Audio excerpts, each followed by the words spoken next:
I grew up in a cult in northern Arizona. This cult was the Church of Immortal Consciousness, and it was a small occult spiritual belief system of a group of people practiced in Tono Village, Arizona. The group itself had a number of different principles or frameworks, but what I will say is that it was essentially a communist, financially merged group living off the beaten path. I was devastated by my relationship with my mom. I hated her guts. Ultimately, you are not what happened to you. You are the stories you've been telling yourself for years. Obviously, you were manipulated, controlled, used as a pawn, and it almost seems like things that were way out of your control just because of how young you were. Looking back at this whole period, if there was one thing you regret that maybe you could have done and you regret not doing, what do you think that would be? This isn't your average business podcast, and he's not your average host. This is the James Altucher Show. Danny, we've known each other now about almost a year and a half. We met a year and a half ago in Norway Chess, Stavanger, Norway. Yeah. And I'll confess something. I felt a little bad actually after we met and then we were at that dinner that night with all the it was beautiful location on the I don't even know what body of water we were on. I should have looked at a map. But it was like an incredibly beautiful house that this guy offered up to host this dinner. And you and I were sitting across from each other. And you told me your story, the story which then is in your book, which is basically being published this week. And I felt bad because I kind of went into podcast mode almost. And you were telling me a lot of things. And then I wondered later, did he maybe feel bad at telling me so much stuff about his background? Not at all. I didn't feel bad at all. In fact, I was actually kind of grateful for that conversation because I think I shared with you then, and I've continued to share with those who care, that writing the book was one thing. It was a hard process because you're reviewing your life, you're reviewing this lived experience, seeing what it looks like on paper and like, oh my God. But then learning to talk about it in any setting, right? Podcast setting, in a dinner setting where you're like, oh, who casually just drops that they were taken away from their mom to pursue a divine purpose in chess? Who does that, right? And like, I haven't been very good at like, and I don't even mean to make light of it. Obviously, it's a tragic story, but it is my life. And at this point, I've now, I think, practiced it enough and had opportunities to share about it in a way that can make sense for people without it being something that is super crazy. So I was grateful for the opportunity to have a conversation with someone who is a podcaster, who has those types of conversations, and hear what it sounded like, because it's been its own kind of weird journey to figure out how I want to express myself when I open up about it. Do you find that, or do you worry that people judge you on this story? I mean, probably that feeling is going to go away now that the book's out and you're going to get so much adulation and this is going to be a very pleasant experience, the launching of this book, even if it's busy. But at that time, when we were first talking, did you ever feel like people were judging you based on your story and your background? Yes, and I still feel that way. I mean, it's hard because sometimes when you tell a story that includes trauma, the only reason to share it is, hopefully, in my opinion, the only reason to share and review the past is to help you be better for the future, which in this case is to connect with someone, to share some sort of experience that you feel like will help them understand you better. We all want to be understood. Maybe you help them understand something better because of your willingness to be vulnerable and authentic. And if you're sharing something that includes some rated R shit, you should be doing it for a good purpose, not to like, what do they call it now on social media where you're like trauma gloating? Like farming users or Yeah, clickbait exactly. or... Even if it's not in a social media conversation, I'm very thoughtful and in some ways insecure and worried about what people might take out of the conversation, especially if the moment I open a little bit of that can, if we don't have an hour and a half to talk, you might be like, well, that was some crazy stuff that he touched on. Without context, it sounds really weird. So I would say every time I'm opening up about this, even in this podcast right now, I get nervous with everything I say because I go, someone's going to listen to just that part of the conversation. They're not going to let me share everything. Someone's going to want to bucket this into some sort of black and white way that they view cults, religion, trauma, mental health, and they're going to have affirmation of their previously held opinion, not confirmation of an interesting story where they actually listened. So I'm always scared of that. Like, why exactly am I opening up and sharing this if not everyone is going to give the full story a chance? And how is that going to come across in a world where people are farming their pain or their issues? In my opinion, a lot of people do it without necessarily the right motives, or maybe I shouldn't attribute that. Maybe I don't understand their motives based on what I see. So I don't want people to do that to me. It is a very hard experience to learn how to talk about. Yeah, I mean, I can't even imagine. Like, no one survives on this planet without trauma of some sort. And a lot of it's relative. So, trauma to someone might not be trauma to another person. But you, in particular, have this kind of incredible story. And by the way, I see these in the subculture of chess. You often see pretty, strange stories, as you've no doubt encountered in your experiences, essentially running chess.com. But let's just start with the basic story. And I'll headline it for a second, which is just that you basically grew up in a cult where the cult leader took you from your parents, took you literally out of the arms of your mother to make sure you got an education in chess without the influence of your parents. And that somehow would send a message to the world that being in this particular cult was great because, like, the potential world chess champion, i.e., he hoped to be you, would come out of this cult. That was just the headline. It's not Yeah. 100% accurate, but it's accurate enough. It's accurate enough, I guess, in terms of the movie trailer version, right? And it's also true. And the nuance there will be something we get into depending on where this conversation naturally goes. There was a very complicated process that went into that when you have a group dynamic, high control, high demand, a cult with hierarchy and with sort of principles and frameworks that are required for people to view their self-worth, whether they're doing good, whether they're being seen as spiritual enough in the eyes of the cult leaders, whether they're basically checking the boxes of a good standing member of the church. When you have a lot of that stuff going on, like, how do you create, how do you set things in place for the chess game, for lack of a better metaphor, to play out where all the pieces do exactly what you think they're supposed to do? And in many ways, the toolkit and the conversations and the way that the spiritual teaching was used to separate me and my mom and to, where possible, have buy-in on the process, because my mom and I were both active, good standing members trying to do what we could to be seen as spiritual enough on the totem pole, which was a literal thing, that the spiritual totem pole, where members could rank each other, would rank each other in the hierarchy. So yeah, that's me just adding a little bit more context to the headline, which is I grew up in a cult in Northern Arizona. Well, what was the cult? This cult was the Church of Immortal Consciousness, and it was a small occult, OCCULT, spiritual belief system of a group of people practiced in Tono Village, Arizona, which is just outside of Payson. And the group itself had a number of different principles or frameworks, but what I will say is that before we get into that, it was essentially a communist, financially merged group living off the beaten path.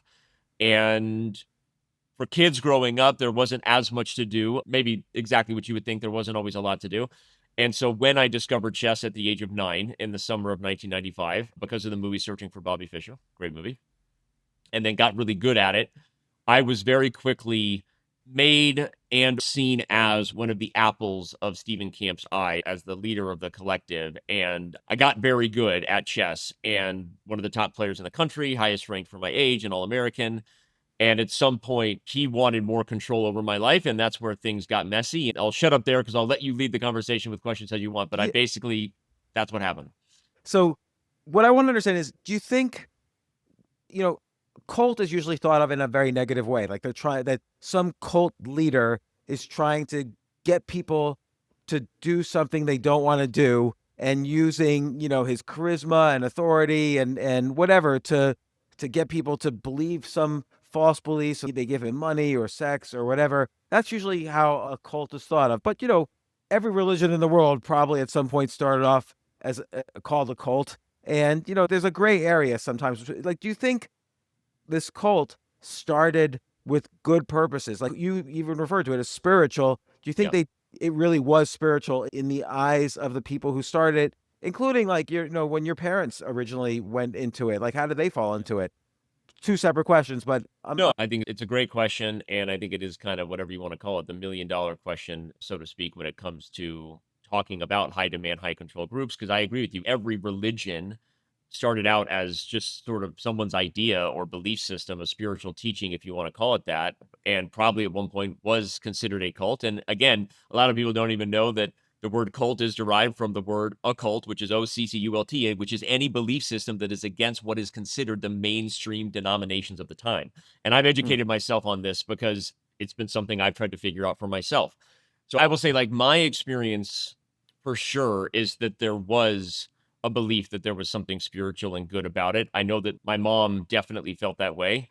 And I think to dive into that, because it is a very big question, is to at first also explain for everyone what the group was based on, which is that, yes, there were spiritual teachings. I've touched on a couple of them quickly. We'll get back to it. But those teachings came and were delivered via the process of what's called trance, which was Trina Camp, Stephen Camp's wife. Trina and Stephen Camp were the leaders of the collective, the founders of the Church of Immortal Consciousness.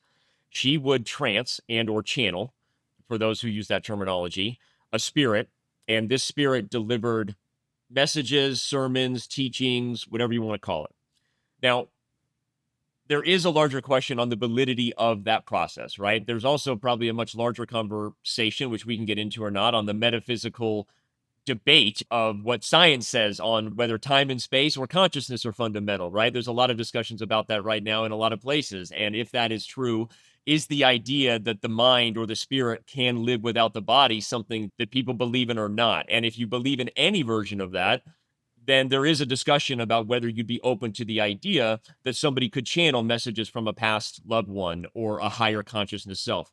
I'm going to put all that over here. I think it's important to say that before we even debate the validity of trance, I can talk about what that process was like growing up. If the idea comes back to the members now in this group as, regardless of the validity of the source or whether you're skeptical, if the messages are doing good for you and there are teachings that you are believing in, whether this person is faking trance or actually is a vessel for some sort of higher being to speak, that's how a group of very smart, very motivated, in some ways outwardly you would, we have lawyers and doctors and professionals in a group practicing a set of teachings, a set of beliefs, because if the messages are good and it's working for you as what you see as being needed, right? You came here with some issues in your marriage to heal. You came here with some goals to be a better person. It may not matter to you as much about the validity of this because you're focused on practicing the teaching and being your highest self. So what I would say on that is that Stephen and Trina Camp, they traveled the world for many years, and Trina tranced. In fact, she tranced on national television a few times. I wouldn't be surprised if Hmm. during this process of my book coming out, people start to find those videos and surface them. They do exist on the internet. I've seen them, let alone the fact that I grew up and watched her trance many times. So they had a thing they were doing. Call it a road show, call it a gig. I don't even mean that in a disparaging way, but they traveled the world. And it was because of their travels that they met a lot of people, including my parents.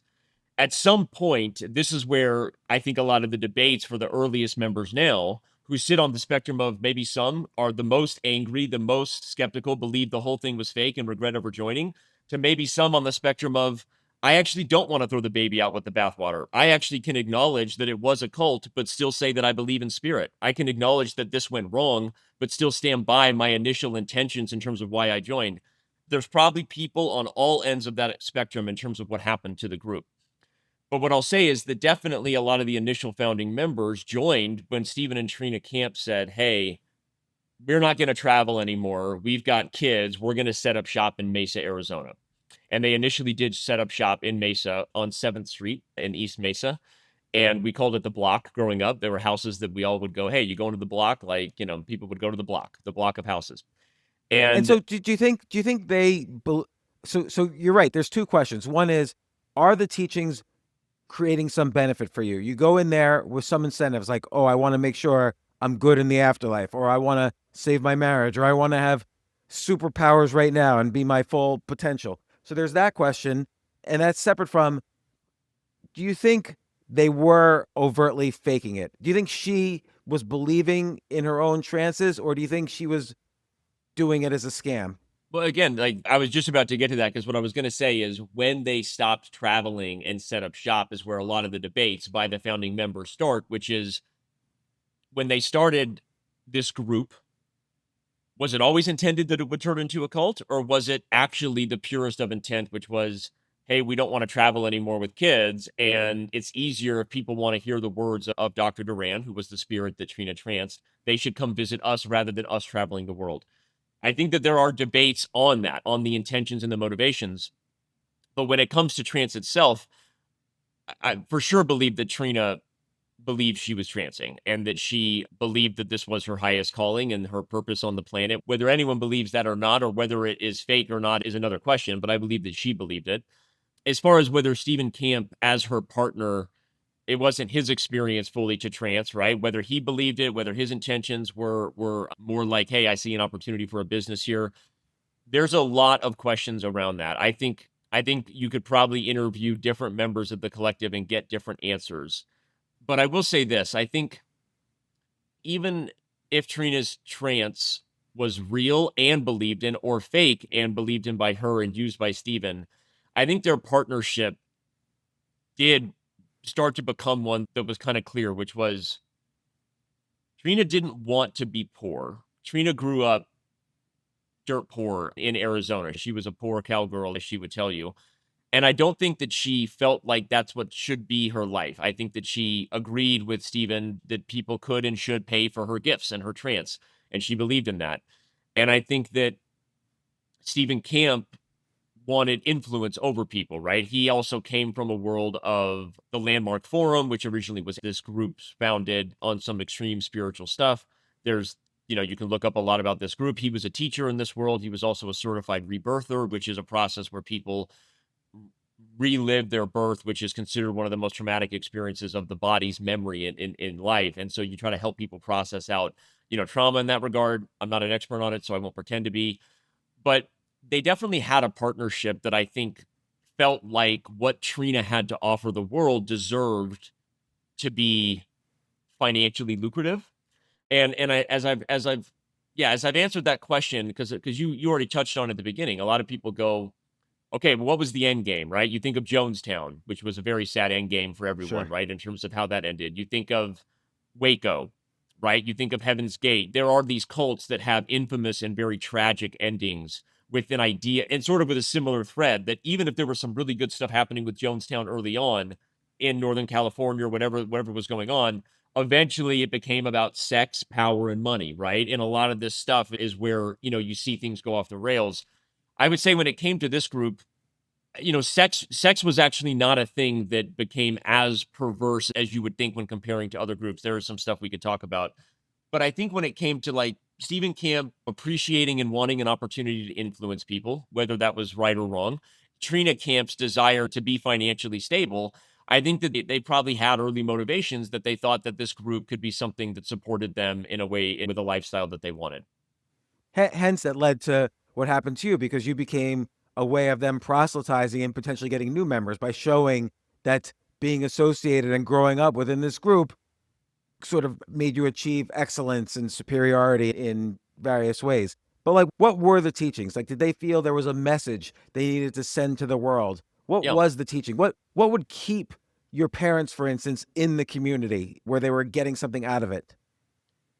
So yeah, there were a lot of teachings, and my mom would definitely say that she came for Duran. She heard Duran's spirit speak through Trina, and she appreciated the messages and the teaching, and believed in the validity of trance as a not just as a mechanism and a tool to maybe receive higher messages, but also the messages themselves were working for her. And so my mom and my dad joined early on, along with many others, and the core teachings that brought the group together, the principles of the Church of Immortal Consciousness. I would start with okay, fundamentally, it was centered in karma and reincarnation, meaning that the golden rule, what goes around comes around, you will reap what you sow, is not so much an opinion, but a spiritual fact, which is a good one, in my opinion, and or a good thing to at least try to practice. Do unto others as you would wish to be done unto you. For the teaching itself, it was that karma is less of a debate and more of just a spiritual fact rooted in reincarnation as a spiritual principle, in that you have had many lifetimes before this. You may have many lifetimes to go. You are a soul having a physical experience. You are not a physical experience having some interconnection with a soul. That ultimately your cosmic being and your cosmic truth is embodying in Danny, in James, to have an experience. It was centered in karma and reincarnation, and the idea that there is a spiritual evolution happening here for your soul as you move back toward your highest self. Now, what is your highest self and what is the goal? The idea is that we all came from the same place. There is a universal oneness that we are all stemmed from originally.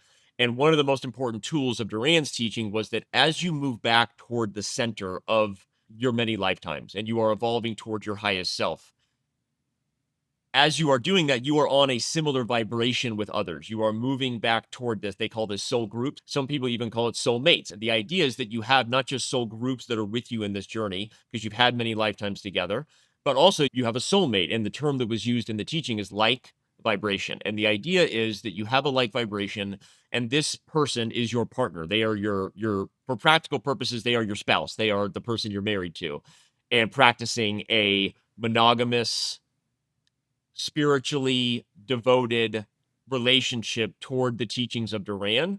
And as a like vibration entity, as a couple, you are capable of moving more toward your highest self, call this God, call this the oneness, whatever, because the process of really connecting with another person is like the first step of ultimately reconnecting with God. So I'm explaining it in a way that hopefully makes sense because I've learned to talk about this as a framework that regardless of, again, the validity of trance or whatever, I would argue that a lot of the things I've said so far are not that crazy and or wouldn't at first be seen as like sounding that bad. But now we can talk about how it was weaponized, right? How it was actually used in practice. And let me ask, because the way you describe it, it does. It sounds very beautiful, and it sounds like it takes bits and pieces of lots of other religions too, which is how many religions start, is taking the best Yeah. pieces of Hinduism, Buddhism, Christianity, whatever. The one area which is interesting, though, is many religions have hierarchy, and you even used the word hierarchy earlier as well. I could see a hierarchy being created here where, depending on the frequency of your vibration, that establishes a hierarchy. Because at some point, your mom had to agree that Stephen was a little bit higher on the hierarchy as the leader of this group. And that's why he was able to convince her, hey, don't see your son for years while he lives just a town away learning chess. So I'm just wondering where the hierarchy kind of comes in. Well, you nailed it in terms of, like I said, I just explained the framework that kind of gives you the background. And now let's talk about how light vibration was weaponized. Because I think the first step, and I think many people, even again, those on the most extreme, the most angry or the most like, hey, there were some babies in the bathwater here, don't throw everything out, would say that the hierarchy and the sort of self-flagellation the members did to each other and just the way that you create a pecking order was probably the first step of creating the cult and probably the first step that some would say where it first started going wrong. If they're in the camp where maybe there was some good things and then this started to happen. And so to talk about that, you have a like vibration relationship, but where the first part of it that could be weaponized is that some souls are older and so therefore their like vibration is like deeper, is stronger. They are more knowledgeable, they are wiser, right? They have more to give in terms of whether it's in a process, which there are three pillars I would say that describe the teaching. I'm starting with like vibration. The next two I want to get to is the process and purpose. So those are really important things to explain kind of the framework that not just will go full circle back to my life and how my purpose of chess was justified to separate me from my mom, but they all have at their core purpose, like vibration, and the process, which is basically group meetings, maybe some good things to them before we talk about how they were weaponized. And so like vibration could be weaponized, one, in terms of the hierarchy. There are some souls that are older and therefore they are wiser and better, and you need to serve them and do more for them to be like them. The second part of it, and this is probably the one that I share the most about in terms of how it immediately affected my own parents' marriage, but I would argue the one that really, really unfortunately was probably one of the saddest, most wrong things that the collective did, which was that if the idea of having a like vibration pushed you to really connect with your spouse and work through hard times and tell each other the truth and compromise and listen, and maybe if this was actually practiced with some great mental health therapists who were qualified to help people, it maybe could have been a really good framework to help you save your marriage when it's struggling, to do the hard thing. When like vibration is used as an excuse to say, hey, this woman isn't really performing for me, maybe she's not my like vibration. Like, Hmm. actually, like, I don't know if this woman ultimately is the person I'm supposed to be with in all time and space. as we move back toward the original oneness. And so what happened in practice was you had a lot of marriages that came to the collective with the idea that they were saving their relationship, when in reality it was a fast track to getting a divorce. And in a lot of ways, you had a lot of men leave their wives for different women in the collective. And in my case, my dad left my mom to marry the oldest daughter of Stephen and Trina Camp, who was only 19 years old at the time, and he was 38. And so there were other marriages that were similar in terms of older men leaving their wives for younger women. And what got crazy in that process is a lot of the women still stayed around, right? This wasn't a thing that happened and then the women used it as an excuse to leave. In fact, in many ways, it was like a way for them to re-sign the covert contract made with the cult to say why they weren't spiritual enough, what they needed to do to be better, what they would need to change about themselves to be accessible to a like vibration relationship again, right? And I think Mm. as I saw my mom go through that, a lot of other women went through that, and I won't speak to their experiences, but I'll say that like that was a thing that in hindsight I really observed growing up and a lot of people had, and certainly was the direct effect of my mom being sort of shoved down to the bottom of the totem pole in the hierarchy. I was the now bastard son of a like vibration failed relationship. And my dad remarried a much younger woman, the oldest daughter of Stephen and Trina, which was justified as like a big spiritual thing. But I would learn with many years that in many ways it was kind of set up by Trina because, like I said, she didn't want to be poor. My dad was a wealthy attorney, and the idea of her daughter marrying him was a good one. And how old were you at this time? I was a teeny baby. It was very complicated. I share it in the book, and I'm not saying that as a way to like buy the book. I'm saying like honestly, it's a very complicated part of it. I'll just quickly say that my parents' marriage probably shouldn't have made it even before I was born. The fact that I was born was like a small miracle because my dad was already sort of, bouncing around in the collective, had slept with another woman, was considering whether my mom was going to be his like vibration, and kind of demanded that my mom get pregnant. And even crazier, my mom agreed. And so they didn't even have sex. It was in vitro. And so that whole part of it is like its own kind of crazy miracle that I do share a lot of the more rated R details in the book. But so that is two very quick ways where the hierarchy and the idea that if your mate isn't performing, you could find a new light vibration are probably the most fundamental ways to describe how that otherwise spiritually maybe sounding interesting concept that I explained were weaponized in the group.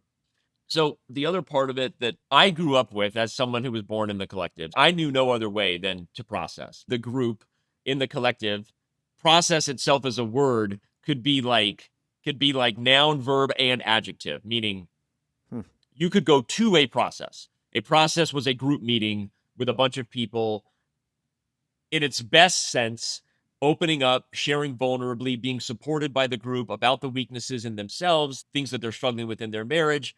Like it could be great if it happened. And probably there were some processes that people felt really good about. At its worst, it was a lot of people using the idea of a process to judge others, ultimately weaponize information that was shared against them in the group. And I would learn later through my own education that a lot of groups have something like this similar. A lot of cults have like something called the game or the process or whatever this is to, and again, without casting dispersions on every group that does this, I think, again, I would say fundamentally, if the idea of opening up and sharing in a group of your peers could make you all closer in a community and everybody really is on the same page and ultimately acting with just the maximum amount of kindness and empathy and compassion, you might say great. And I think a lot of people miss community in today's world. And I won't get on that soapbox, but I think that there's an idea of that goes, oh, great. But when it became something that was actually used for reasons of, like I said, to judge and to weaponize, make yourself look better than, the processes could be pretty intense. And a lot of them also turned violent. And the fact that there was also a lot of alcohol that was encouraged within the group. Why was alcohol encouraged? Alcohol was encouraged through the spiritual wrapper of it's a truth serum. It helps you Hmm. relax and let Hmm. down your guard and tell the truth. In practical terms, it was because Trina Camp herself was very much an alcoholic. And I would say that, alcohol was probably always a part of her life and became something that, you know, every older member of the collective was an active drinker. And if you didn't drink, you were judged and shamed because why don't you just have a drink and let go? Why aren't you letting your guard down? And so, and I'm giving the very quick terms. There's a lot of people who would share, and I've talked to people who say that in hindsight they also feel like if there wasn't so much alcohol, maybe things could have been better too. But the reality is that alcohol mixed with non-really professionally led group conversation with a group of people who were sort of encouraged, whether both subtly, subconsciously, or directly, to kind of use that information against each other. And the process itself wasn't what it was cracked up to be. Now, how is it an adjective and a verb? You could also be processed, meaning, hey, you know, Debbie, my mom, Debbie Sampson really got processed last night. It was really all about her. She was on the hot seat. This was like a term that would use. She was on the hot seat and she was processed. And then you could also describe your process. Like, hey, my process right now is I'm really working on having better integrity in my marriage. Or, hey, my process right now, I'm really working on stuff with my dad or whatever. Someone could have a process that was describing or summarizing like what they were working on, right? What they were trying to work on. So those are the ways that the term process was used.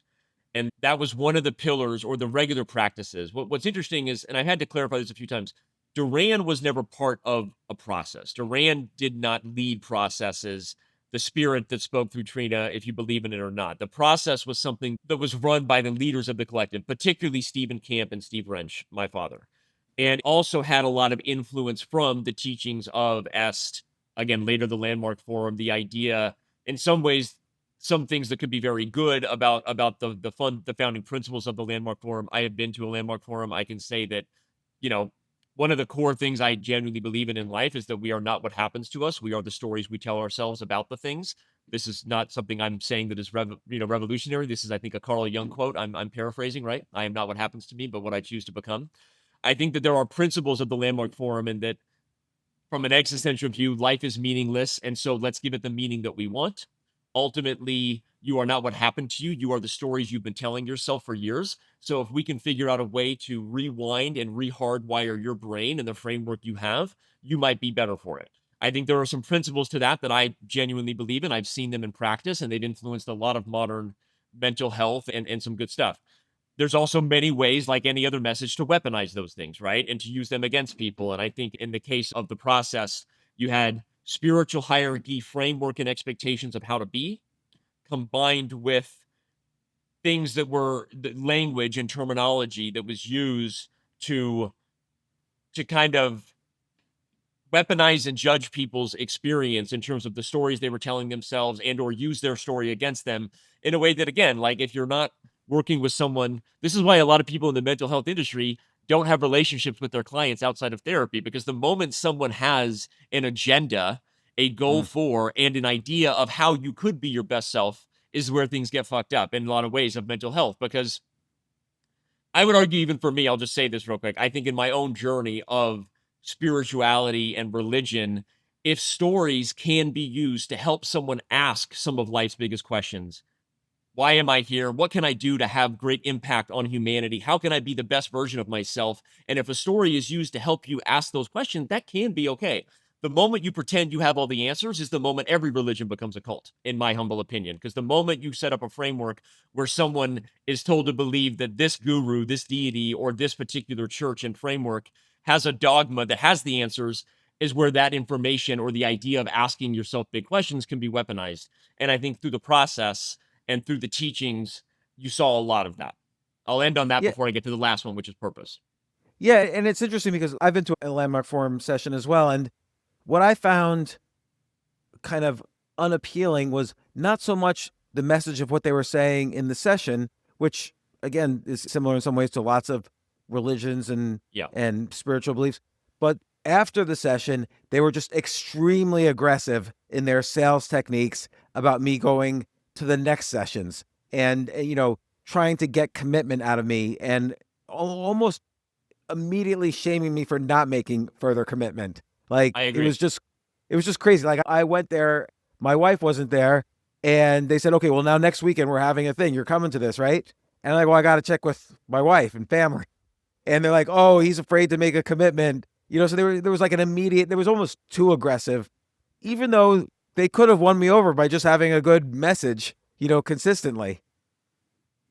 I agree with everything you said, and I also experienced the same sort of aggressive sales pitch. My wife and I both did the Landmark Forum at different times. We took the advice, which is that you shouldn't do it with your spouse. It's better to not have any emotional connections to anyone in the room. I think that is a helpful thing to do that, again, the collective should have done more of, because when you don't have emotional connections, you and your own if we call them your own strong suits, to use the forum language, your own weaknesses aren't as projected or even as manipulatable because you are very clean in terms of presenting on your own, right? That can be Mm. good.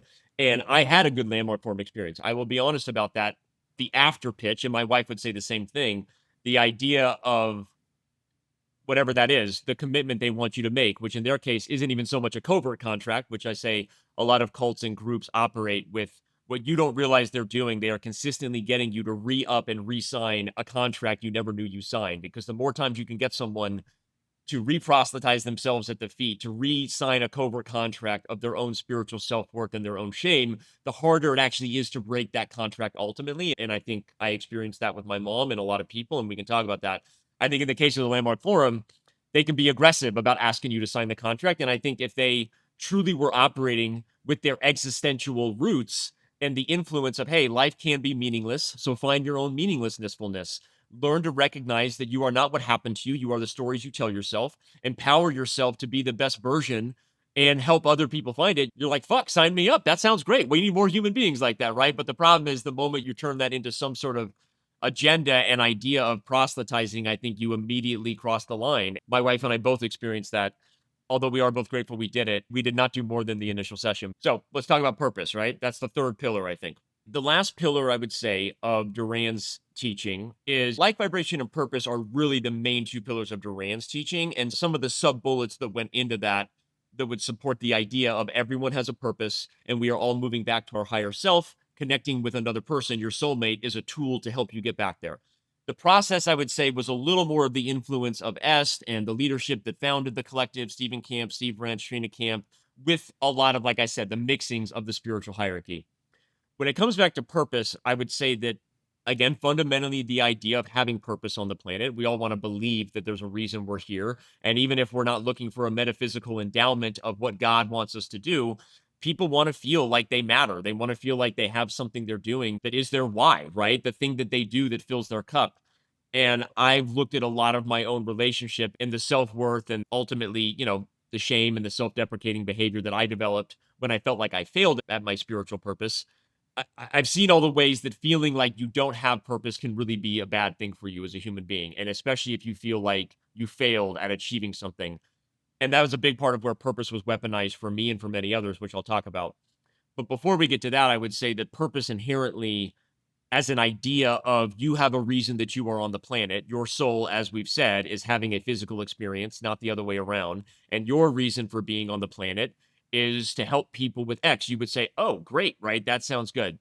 The problem is that in practical terms, the idea of everyone having a purpose was one used to just say, like, this is your job in the collective. Like, people were told their purposes were as menial as, like, cleaning houses, like my mom, or you're the mechanic, you're going to fix the collective cars, or your purpose is to be a lawyer because that's what you do, or your purpose is to build houses because you're a general contractor.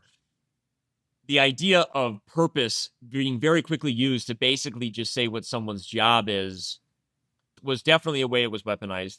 And then the other way was that if you had a purpose that was ordained by Duran or by the leaders of the collective, and if you weren't achieving in some way that looked like your purpose was going well, that's where the conversations would change, where it's like, why aren't you achieving your purpose? Or, hey, what can we do to help you? Should we change something about your life? Like maybe you need new parents.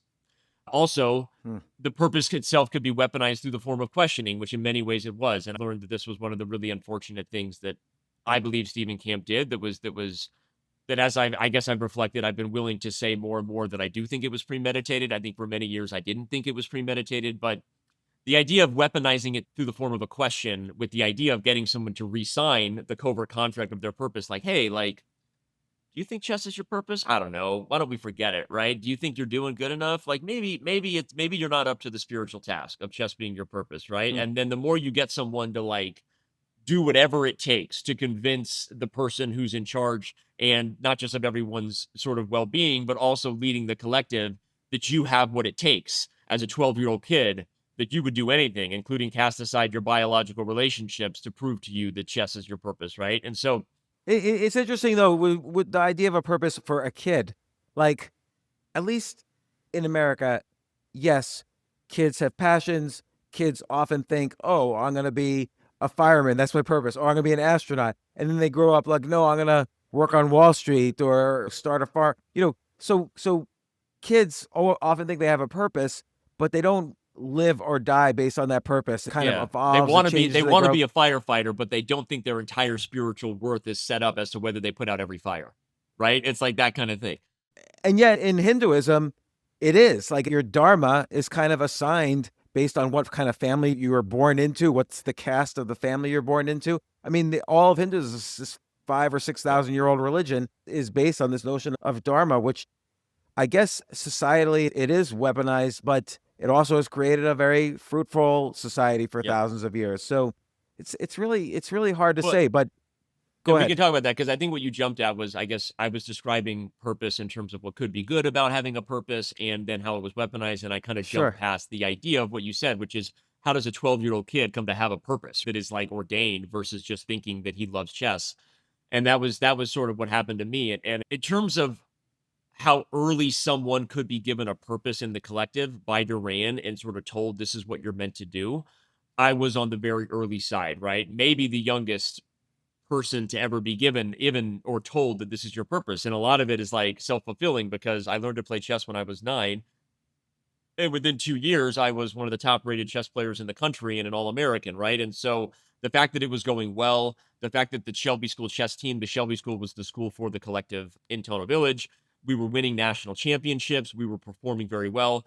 Yes, I was the best player, but there were many other very talented kids in the collective. We all got very good very fast, right? Part of the unique setup of the group that allowed us to really focus on chess. So the thing is we're successful, so it would make sense that maybe chess would be my purpose. But the idea of being told that chess was my purpose and then kind of what happened after that was definitely on like the chess prodigy, like prodigy of getting a purpose in the collective. I was very young to be told, oh, Danny, like, oh my God, like Danny was told that his purpose was chess today in the community trance. And I remember when that trance happened, and I wrote about that in the book. And so when chess became my purpose, while I think it would be too quick to say that I immediately stopped enjoying the game. That's obviously not true, at least when I was winning. But it definitely immediately put a spin on what I just said, which is like now everything I did was being measured through the lens of whether I was achieving my purpose, right? Because ultimately, chess itself as a purpose is really only ordained within Duran's teaching based on your ability to win, which helps people see that we're not a cult and that our spiritual way of being might actually be the best teaching on the planet. It might actually be the best religion. And so, in some ways, this was a very direct conversation. In other ways, it was like implied and sort of like if kids weren't doing well on the chess team, they could be kicked off the chess team. So it was like this weaponized thing that everybody felt, really committed to. We had a mission. We had a mission before missions were cool, right? This was a mission we really had. And cynically, he had financial incentive. Like if he showed the superiority of his way of thinking because the team and you in particular were good at chess, more people are going to join, more people are going to give money. And, there's a little bit of financial incentive to figuring out ways to keep you on your purpose. Yeah, and I didn't see it that way as a younger kid, but that's because I wasn't exposed to all this stuff. With time and with sort of perspective, I definitely see that and wouldn't disagree. I would also say that even if you don't correlate the growth of your mission, of your teachings of Duran with direct financial incentive, just the idea that you are growing the brand, right, is incentive, right? And the Mm. idea that people would want to be a part of it certainly ultimately is about your ability to influence their lives, hear the teachings of Dr. Duran, and provide financial support for that. So I don't disagree. And I think what would happen next in my personal life, now that we've set up the pillars of the collective, purpose, the process, and the idea of a like vibration relationship, and there are sub bullets and terminology we used, and obviously I use a lot of this in the book to describe it, but those are the pillars. What would happen next was almost everything you could see being used in like a perfect triangle, whatever was rotated as the most important thing at the time. My process always came about whether I was performing in my chess purpose. And the question of, is my mom and her now new husband, my stepfather Dennis's light vibration relationship spiritual enough to support me in my purpose? If not, they should be processed because we need to figure out whether they can figure this out. Okay, and if their process is reverse engineering Danny's chess not having the support it needs, are they even financially wealthy enough to support this? You know who is financially wealthy enough to support this? Danny's dad. Danny's dad's purpose is law, and his purpose brings in more money to the collective so we can maybe have Danny start to be processed by Steve. And what happened was people are always surprised when they hear this, but I didn't know Steve Rensch was my dad until I was 7, 8 years old because I lived in the collective with the man. I had some memory that Dennis was not my dad. I was young enough, it was 3 or 4 when he came in, but I wasn't conscious enough to properly interrogate what that was. So I knew Dennis kind of wasn't my biological dad, but he was my dad. And I didn't even know that Steve Rensch was my dad as this like high up number 2 man behind Stephen Camp. Really one of probably the scariest man in the collective, my dad was. Why didn't your mom tell you? There's a lot of reasons for that. I think the first one is that one of the things my mom was judged about forever, and it actually became something that was weaponized in her process and used to kind of take me away from her, was that she was still in love with Steve Rensch. Hmm. And because my dad left her for a younger woman and because of whatever her process was, I now know that she hid a lot of things about whatever her feelings would be, whether she was naturally angry at the man for leaving her and her son, or whether she maybe did still have feelings. None of that was ever okay, even if it was natural, because it would mean she was lusting after someone else's like vibration. He was now Marlowe's like vibration. You get what I'm saying? So I Yeah. think in many ways she kept it because she was dealing with her own sort of like shame as the scarlet lettered woman, that not really able to talk about it in a safe way and didn't really know how to bring it up with me without it maybe promoting the idea that she did still love her ex-husband.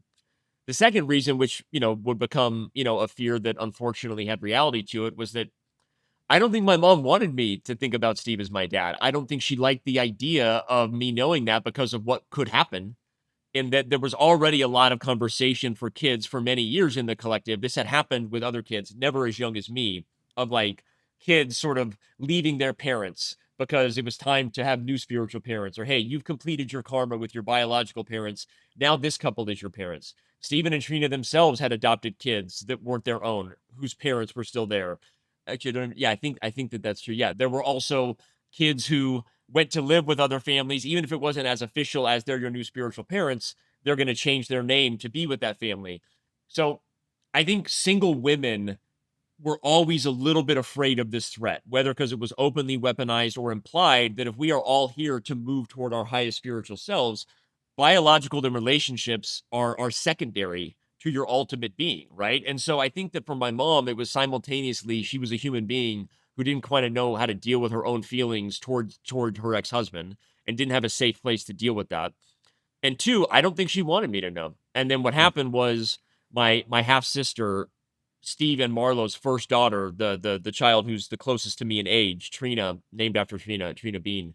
She had a crush on me when we were little. And Oh so my. they had to tell us that we were biologically related. Otherwise, maybe we wouldn't have known. I don't know. So the So idea the is that second you now, found out, the second you found out, what were your thoughts about Trina, or were your thoughts about, the girl, your sister, or were your thoughts about, oh my God, I'm like royalty in this cult, and because my dad's like runs the whole thing, or what were you thinking that second?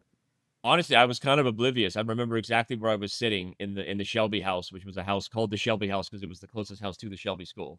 I was sitting in the Shelby house in a typical process. My mom and Dennis were on my left, and you had Trina and Marlo and Steve and Steven and Trina. And it was a very small process. A lot of times group processes were more, but this was an intimate subject. And so me and Bean were told that we were blood related and that Steve was my father. And so Steve and Debbie had been together. And that meant that we can't date. And also, I was told at this time that another young girl in the collective, who was also my father's daughter from a very brief relationship my father had with another woman named Debbie, this was while he was married to my mom, that she was also my half sister. So I can't date her either. Her name is Shalana. And so it was, to be honest with you, there was zero thought about it besides like, when can I go back outside and play? Like honestly, I was like, all right, what the fuck is going on here? Like that's my memory of it. And so and remember, this was also about a year and a half before I would learn chess. So this happened. I now knew it was kind of in one ear, right out the other. I had no intention of Steve Rensch being my father, and he wasn't my father, right? Dennis was my dad, and I didn't go from this knowledge to a regular relationship with the man on any level. But And that's so interesting. Like, even if I was 7 years old and someone told me, "Oh, this guy is your actual biological dad. I would be curious and want to know a little bit more, I think. I think part of it was because the indoctrination of biological relationships are less important than spiritual Mm. relationships. And I was told at this time as well that Debbie and Dennis are my spiritual parents. I was like, yeah, okay, they've been my parents the whole time. And that makes sense in terms of the larger game we're all playing here. I get it. It's funny because I'm seeing so many things during this whole ride of my book coming out and talking about it for the first time. I understand now why that is weird because who would do that, right? But I think that in my view, I had already accepted and been practicing the idea that Debbie and Dennis were my spiritual parents. I didn't know he wasn't my dad yesterday. I don't know now. Maybe in some ways it made it a little more awkward when I saw him walking down the road. I was like, "Oh yeah, that's the guy there." But there was no part of that that my dad didn't show more interest in my life. Mm. Steve himself didn't start showing up every day with, "Hey, now that this is open, here's a piece of candy and let's go on a walk." Like my dad didn't get to know me either. He didn't want to know me because I think in many ways I also reminded him of his failed marriage with Debbie, right? There was no part of this that went from, "Okay, we're out of the closet" to, "Hey, Steve now wants a relationship with you."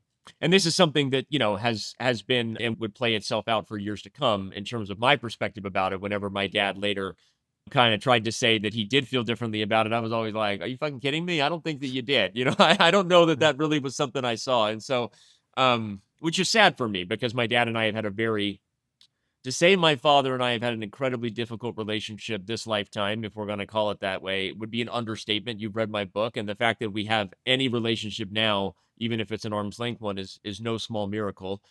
And I love my dad, and we did get close, and I have learned a lot from my dad, both in terms of good things and things not to do. But the reality is, like, my dad left my mom for a 19-year-old woman and was, not my father. And fast forward to the fact that I'm now 12 to get back to the story, and I'm one of the top rated chess players in the world for my age. And I'm having a bit of a rough go of some tournaments and the seed is now planted, which was a big 180 for me that like Steve Rensch is not your father. Debbie and Dennis are. You need to love spiritual blood was a term used in the collective. You need to love your spiritual blood more than your biological blood, these sort of things. Now, Stephen Camp, who really is my father at this point, because what happened from the age of learning chess, which was basically 10, it was the summer of 95. I turned 10 in October. From the age of 10 to 12, Stephen Camp had really taken most of the influence over my life. And for me to now kind of be told, like, "Hey, like, you're struggling a little bit. Maybe Debbie and Dennis, like, maybe, we talk about this stuff a lot." What's funny, Danny, I'll tell you this story later, but when you were born, there were all kinds of conversations as to who you should be with. We'll talk about that later. Hey, there were all kinds of conversations when you were younger as to whether Steve and Marlo were your real parents or Debbie and Dennis. Mm. Also, So he sort of seeded the exactly, ambiguity. and I didn't really realize that until much later. I also was kind of just being reminded both overtly and subtly all the time about how important chess was. One of the stories I didn't write in my book, but I've shared since then is he would literally ask me, he would hold up the king and say, "Hey, which is more important, the king or your mother?" And at the time, of course, I'd be like, "The king, of course, the king," because I knew what he wanted. It was a funny thing, Right. right? Well, let me ask you about that. So between the ages of 10 and 12, what's the magic? You learn chess and then suddenly you're one of the top young players in the country and the team's doing well. This goes to a question about the nature of skill and talent. Was it talent? Did you have, because of your love, did you kind of train in a specific way that people who aren't as much in love with the game didn't train? What do you think is the nature of skill and talent here? And the other thing is, if you had learned at the age of 5, would you have gone even further? Because how correlated is the age you start to your plateau? And I know this is These are not really in the story, but No, I it's mean, it's a great kind of sideline and maybe helpful for me because we were on the track towards some big emotional stuff, and who knows if I could keep it together. So let me back up a little bit. I think it's a great question. I've talked about this a lot, and I think acknowledging my own, sort of I would not pretend to speak any more, knowledgeably on the debate of talent, nature versus nurture, talent and intrinsic things that some ways are hard for us to measure. Like, why is someone's brain, why do they have an aptitude that for some reason connects itself more quickly and efficiently to a game of pattern recognition and what happens there versus why someone else might struggle with it? I've answered this question so many times differently over the years, both as like a player, a teacher, a coach of others, whatever. I will give my best current answer now, which is clearly clearly I had some type of aptitude for the game because I did get good very fast. And when you consider that I also was given the same set of tools that a lot of other kids in the group were, yet I obviously excelled more, more than they did to some degree, right? There were some very good players, but even with, we'll say, the intense, unique environment that is hard to replicate, a cult leader with maximum influence and say so, we had 2 hours of chess every day after school, which who could do that? Like, there is no program Yeah. in the world that does that.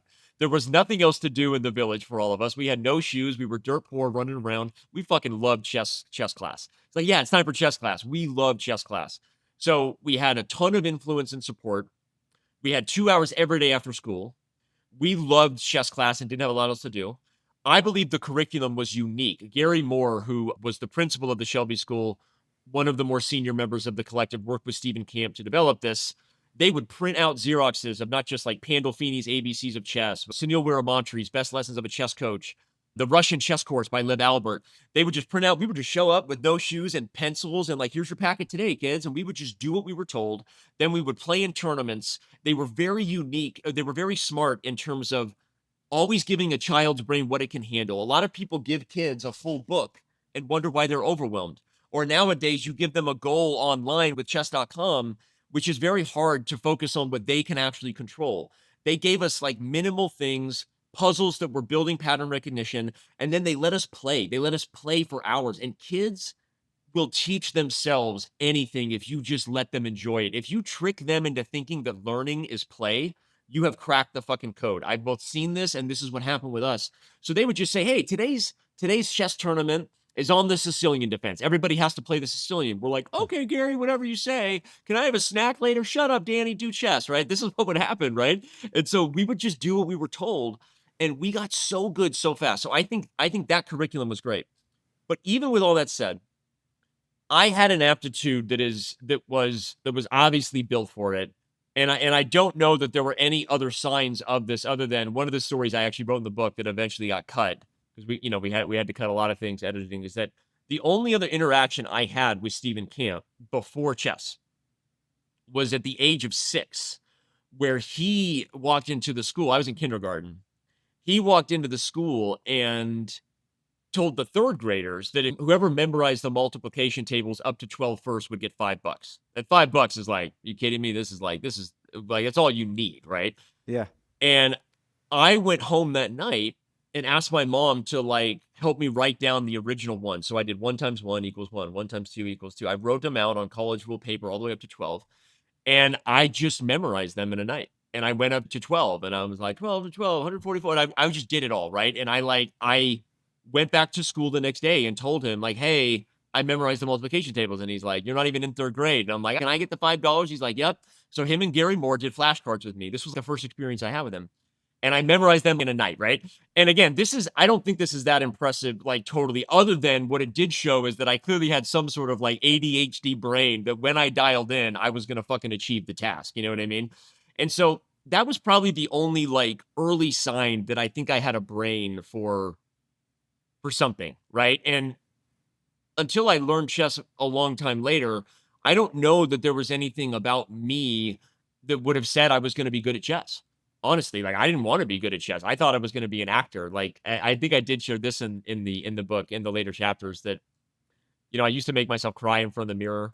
I used to practice. I heard Stephen Camp one time say in a process that all good actors can lift one eyebrow. So whenever we were in trance circles and it was dark, I would do this, and I By the learned way, how to lift one I've eyebrow. heard that from movie directors as well. Yeah, like they say things like this, like The Rock. They like The Rock is gonna give you the Yeah. smolder and whatever. So I learned practice this in the dark trance circle. I wanted to be an actor, and I don't know why. I just thought that was what I wanted to be at the age of 9. And then I watched the movie Searching for Bobby Fischer, and the rest was history on that level. But by the way, it also sounds like you wanted to please Stephen Camp. Like both examples involve Stephen Camp, the multiplication tables and raising your eyebrow. 100%. And so let me go back to that because I think that answers the question in the end, which is I've read a lot of books on talent as too. I love Talent is Overrated by Jeff Calvin. I don't know why I'm recommending someone's book, but it's a great book on like the I have it difference right here. between like it's a great book. The difference between deliberate practice and focus on something versus the debate of whether talent is intrinsic. I love that book by Jeff Calvin. I've had a lot of questions about this again because parents want to know when I was teaching, is my kid talented or not? And I don't know how to answer this stuff. And so Talent is a big question. I've shared some stories now about maybe I had some initial talent, some aptitude.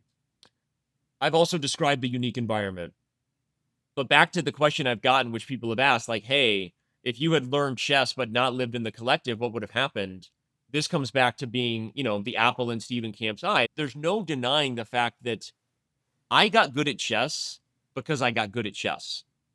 Because the moment I got good, it's almost like a forum thing. Like you choose your life because you choose it. There's no reason for it. I got good at chess, James. And because it made me special in the eyes of Stephen Camp, I got even better at chess. Right. And I don't know that like how good someone can get from the age of 10 to 12. And also, to answer your question, I honestly do think if I had learned chess at the age of 4 or 5, like Hikaru, like that probably given the aptitude that I have and given the unique environment, I think it's hard to say. I don't think I'm like being egotistical to say. I think I probably would have been even better. And I think the reason there's evidence of that is like I went from learning chess at 10 to being an All-American and in many ways compared to peers of mine who had learned chess at 5 and 6, right? My trajectory was very, very fast. And I think that all those factors went into it. The fact that Stephen Camp loved chess, the fact that we had a unique environment, and whatever I had about it, if I had learned chess younger, that may not have been a good thing because maybe I would have gotten so good as a player that I wouldn't have ended up on the path I did at chess.com. And I'm obviously very grateful for where I ultimately landed in this story. But yeah, it's a hard question to answer fully. Yeah. So now here you are, 12 years old, and you're among the best in terms of your ranking. You're among the best young players in the country. Now your competition also is among the best. You're no longer cruising through all the local competition. Yeah. Yeah. And so we're playing nationally, we're traveling all the time. I did win the national championship. We don't go into a lot of chess in my book, but I think the one tournament that we really did justice was going through the experience of the Shelby School winning the K6 national championship initially at the Super Nationals in Knoxville, which was the first ever United States Chess Federation Super Nationals. The next year we won in Peoria, and I tied for first. Ultimately, was co-champion, but was the top performer in that event. And we were traveling to adult tournaments. We were also playing a lot locally against adults at the Chess Emporium, which was the local school, the local club in Phoenix, Arizona. And so, yeah, I'm competing. And overall, the outside world would say I was doing very well. I think internally, the expectations that Stephen Camp had on me and the idea that I was on path to becoming like this, very young master. And I hadn't reached the 2200 barrier yet, which for those who don't know, the chess world is the required minimum to become a chess master. But I was getting close. And so when I had some bad tournaments, when things weren't going well, the gloves came off a little bit in terms of his expectations and the idea that I might need different parents and a different spiritual sort of foundation if I was going to continue the mission of becoming the chess world champion or at least the best player possible on behalf of the collective and the teachings. And, so it's, again, there's a lot of details in terms of how the seeds were planted in me, my mom and Dennis. They're being processed on the one hand to be told, do you really want to stand in the way of someone's purpose that could literally change the face of the planet? If this kid is good at chess, he could bring spirit to the world. Like this could be something that changes everything. Are you going to stand in the way of that? Also, are you standing in the way because you're still in love with Steve Rensch? Ah, that's why you're obsessed with Danny, because you're still in love with Steve Rensch, which, by the way, Dennis, how do you feel about that? How do you feel about Debbie still being in love with her ex-husband, right? This is the type of stuff that was going on. So they're having this happen. I'm kind of being told, like, hey, everything's going to be okay. Just stick with me, kid, from Stephen Camp. And yeah, you should get to know your father because he is the number 2 in the collective after all, right? He is a spiritual man, after only yours truly on the hierarchy. And so this was playing out and to the point where eventually my dad just came and picked me up one day. And, what happened in that world was like, I don't know how much you want to get into it. I think it is a lot, but basically, I think I've explained enough of what could go down in an environment where someone has this type of influence. The spiritual framework that everyone has agreed to, covert contract or not, is kind of in play and agreed upon. And I was then taken to live with my dad in Marlow, even though he was not my father. What I would learn many years later is that Stephen Camp actually himself wanted to adopt me. That the initial suggestion was that he was going to take me, but that Marlow, my dad's young wife, basically freaked out at that suggestion. She was like, "One, Danny's not going to be my brother. I'm not going to have. what would I have been in that world? Like my own uncle or something? I don't know." So like she was like, "He's not going to be my brother." And if anyone should have this kid besides Debbie and Dennis, it should be Steve Rensch, like my husband. And even though a lot of that came through the question of, well, do you even want him? And Marlo's like, no, like they didn't want me as their kid, but they couldn't stand the idea that I was going to be Steven and Trina's kid. And I didn't know any of this till years later, till it was Well, told. also there's a status thing too. So much hopes for the whole community was placed on you. Of course, you wanted to take some responsibility for that. I was doing the best I could to, make Steven happy and to believe, I believed in the mission itself. Right. And so, my mom and I had probably, I don't know if when people read my book, I will let them to say I have cried enough about this and rewritten my own neurosynapses with EMDR and therapy enough to be able to talk about it now without sobbing. But we probably had one of the most fucked up mother-son conversations in the history of fucked up mother conversations, where we basically sat in front of each other and I told her through gritted teeth and tears that who is my mother, who is my father, is what I said to her, which was Christ, those were Jesus Christ's words, and that I can't let anything stand in the way of my purpose. And she said, through gritted tears herself, like, but also like even more stone cold than I was, which is, I understand what you have to do, and I need to protect my marriage. And when she said that, I lost it. Like, I was like, so how long is this for? Like the little kid came out, like, wait, what are we Yeah. doing this? And she was like, you need to pack your bags as if it's forever. And I went to my room, like I threw my shit in my garbage bag. Like my younger brother Josh didn't really understand what was going on. He was like, what's going on? I'm like, hey, you can have my CDs. So he's like, sweet, I get your CDs. Like he didn't understand what was going on. And my youngest sister Noelle, who Debbie and Dennis had adopted, she would tell me years later that the moment the car drove off and I was with my dad, that my mom like collapsed to the floor and like screamed bloody murder. And like I mean that's a hard one to talk about. So apparently I haven't gone through all of it. So it was the most heartbreaking thing ever to hear that from my sister. And so especially because my mom treated me so coldly in the conversation. And so it was devastating. Did you feel at first you're feeling drawn to your purpose, but then you must have felt rejected. And so you're starting to give away your stuff to your brother. It's like a little death. I didn't even know what I was moving as quickly as I could. I will say that I definitely died a million times during that process. I was putting on a face for the next many years. I would cry myself to sleep at night. I grieved the death of my mother long before she would actually die, which is the tragic ending of the book. Unfortunately, spoilers for anyone. And my mom and I would heal our relationship, and we'll get to that. But it was an absolutely wild thing. And what's crazy is I didn't even really live with Stephen Marlowe. I was separated via the tool of Stephen Marlowe, but very quickly they actually were living in Tonal Village still. And I was moved to the valley, to the block, which is the homes on 7th Street. And I basically lived alone.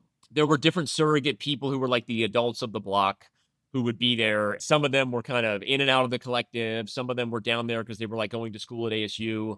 There were different things that were going on. And I would have holidays with Stephen Marlowe, which were by themselves almost worse and heartbreaking, because there's nothing worse than having holidays with families that aren't your own. I'll just tell you that. If anyone is wondering out there, I hope I'm not saying that. I hope nobody listening to this resonates with that experience. But I will say, when you're looking at pictures on the wall that don't have you in them, and when you are listening to Christmas music that isn't your favorite, it's not fun. Did you feel like you had to be on best behavior in their house? For sure. I mean, I was playing the part of a wrench kid, and I was also telling anyone who asked me that I was fine, because I Would you call believed that. and obviously, we've talked about this before and I've read the book, but let me ask, like, did you call your mom during these holidays, or when you got to the house for the first time, did you call her and say, "Yeah, I'm okay. I got dropped off and blah, I'm here." No, no, we never spoke. The only time we spoke before I would speak to her again at the age of kind of 22, 23. So really 10 years was the full separation, was when I was 16. There was one night where Trina was very drunk and kind of lost her own sort of way within what everyone was doing with this, and was like, hey, you need to see your mother.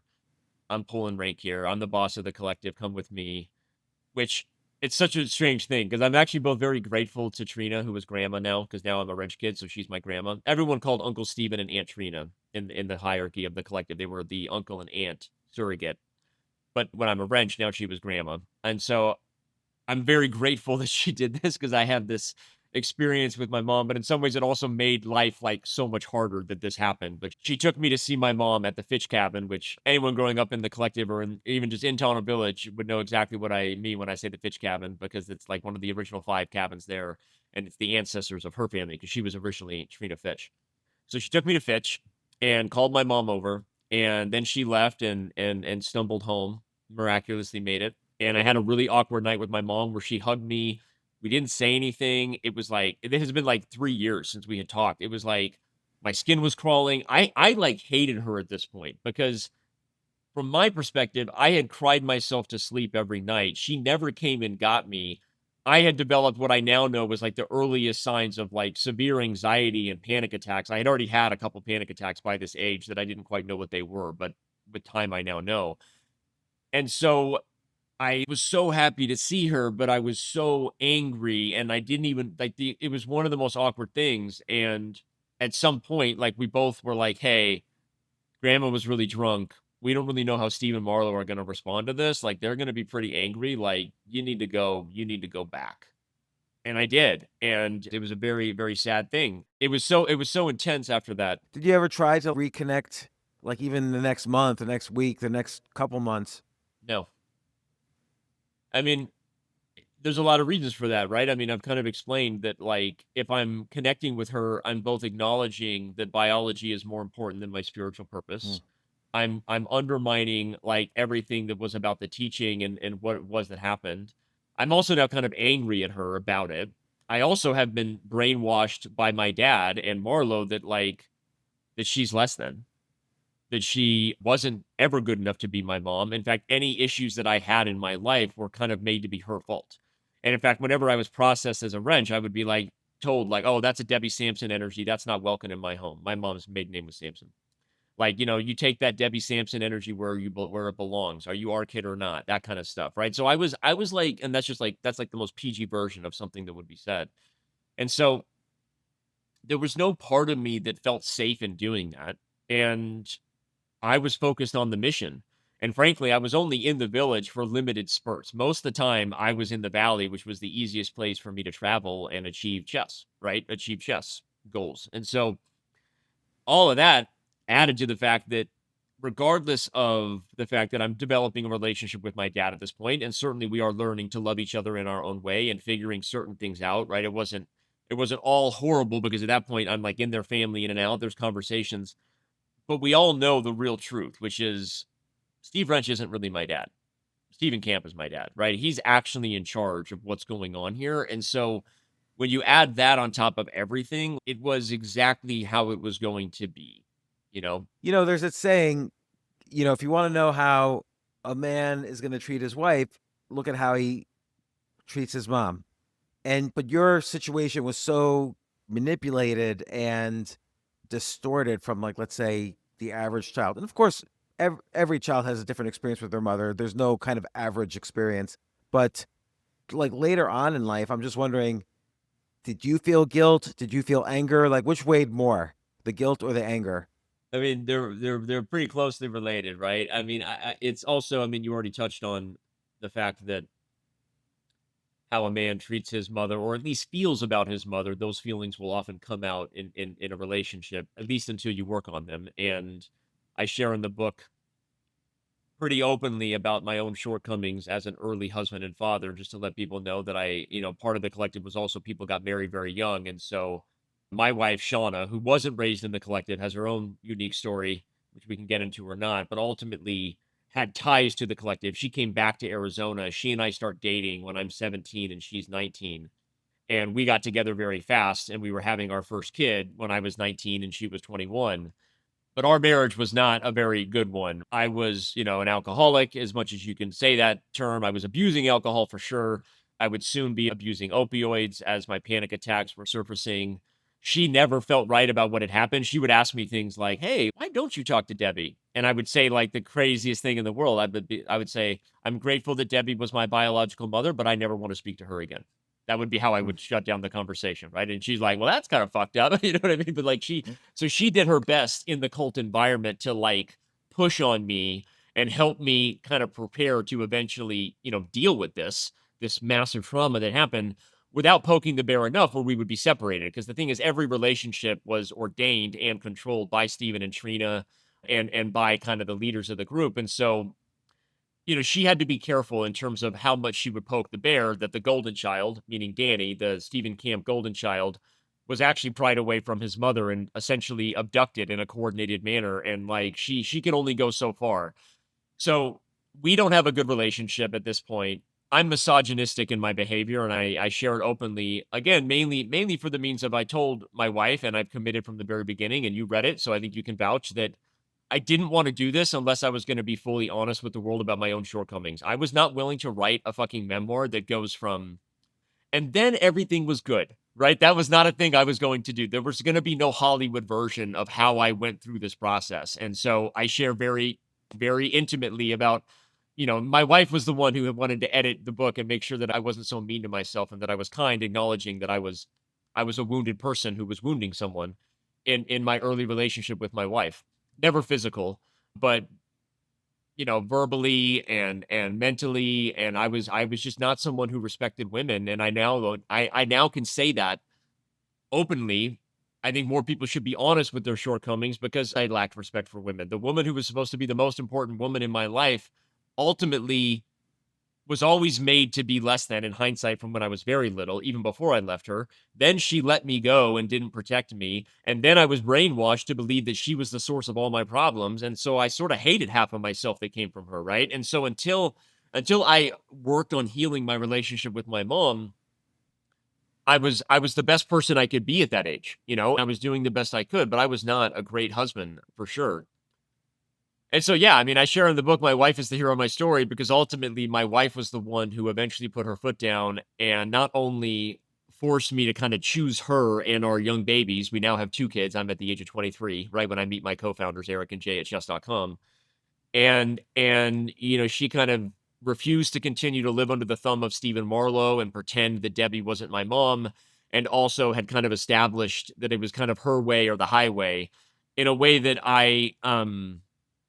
there were other things that happened, but I ultimately started to deal with this issue, right? I started to tackle this. And if I hadn't started to reflect on and make an attempt to heal my relationship with my mom, my marriage wouldn't have made it, right? For Well, sure. and also it's interesting because this was also you're out of childhood and your relationship with, the cult had been changing, in part because your relationship to chess had been changing.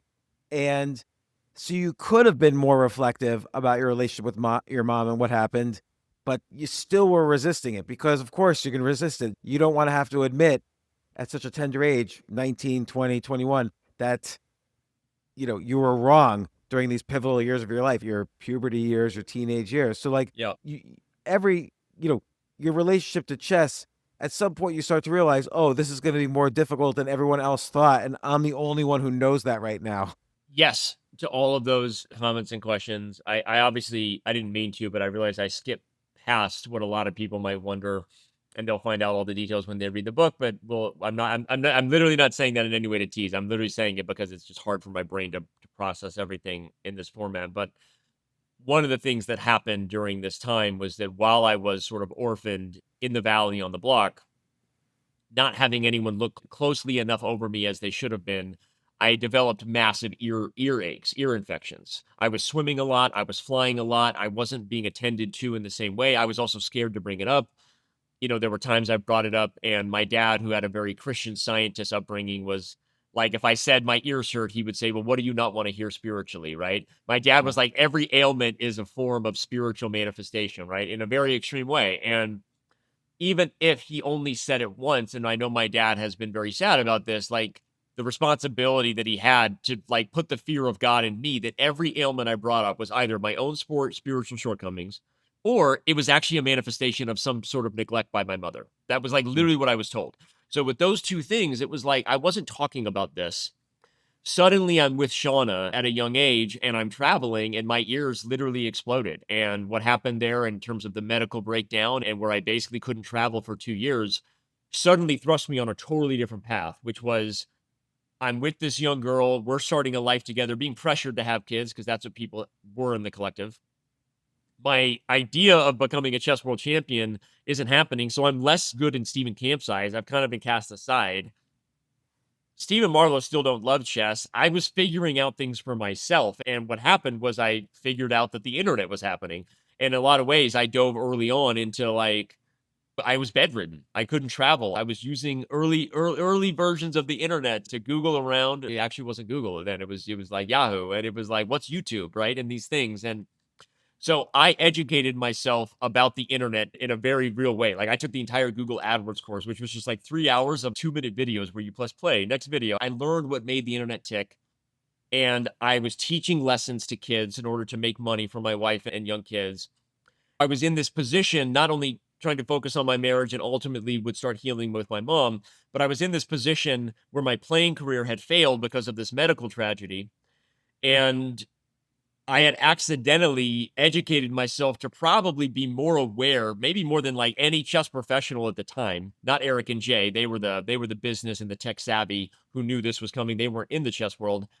I was aware of like where this was going, and I was like, this is the fucking future. And I was buying up domain names like Chess Face Live because that like Facebook was early and I was thinking live and I was like, oh great. There was like go to mypc.com stuff where there were like WebEx systems. I was like, oh, we could scale group lessons. You could do live lectures. I had this whole idea of what we could do before streaming was even a thing. And then I met Eric and Jay. At the point though where the chess career was failing for one reason or other, what was it like for you in terms of like you let down this entire, Uh, mission and Stephen Camp and your own feelings of purpose and your own sense of what your goals were. Like, what was it was sort of a awful. pivotal, like when Yeah. did you realize that Stephen Camp was no longer looking at you the same way? it, it was a process that started slowly around my health stuff, but then became inevitable because Steve Rensch and Stephen Camp were also going to kind of war at this time in the collective. The collective was, call it imploding on itself or being torn apart from within, however you want to break it down. But basically, my dad had inherited some money from his now deceased parents.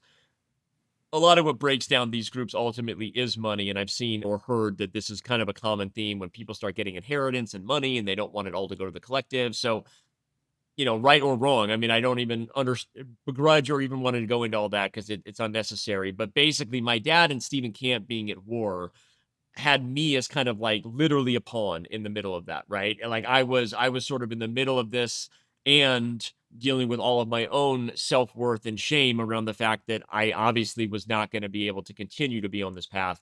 Even if I was going to become a grandmaster and a top player, I certainly wasn't going to achieve to the level that, me and Stephen Camp once thought, right?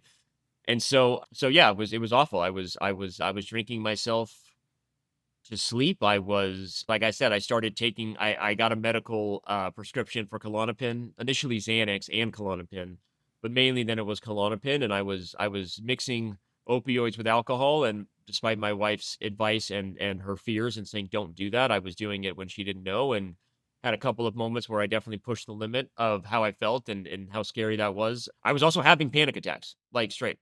Like with opioids and alcohol and Klonopin, let's say all mixed together, did you have moments where you would Well, stop because I had never breathing? been, like, high before. I had never done drugs. I was a very good kid in that way, and I guess to the point of feeling like alcohol poisoning was the best way to describe it. Like, the feeling of alcohol poisoning, because I have had that. I have drinking myself way too much to the point of, like, you can't even stay on the floor in terms of dizziness and vomiting and the fear of not being able to keep anything down, and just understanding the potential effects of that would be something that happened more than once. I would back off and go in and out of that stuff, but again, I wouldn't put myself in the category of being an alcoholic or being someone who was a substance abuser or drug addict, because I frankly have been to enough AA meetings and I've seen enough of those experiences to not, I don't want to even disrespect what that burden is, but I will say I was definitely someone who was using alcohol and opioids to abuse myself, meaning I was a substance abuser because I was engaging in self-deprecating behavior, and it was exactly the outlet I needed or was looking for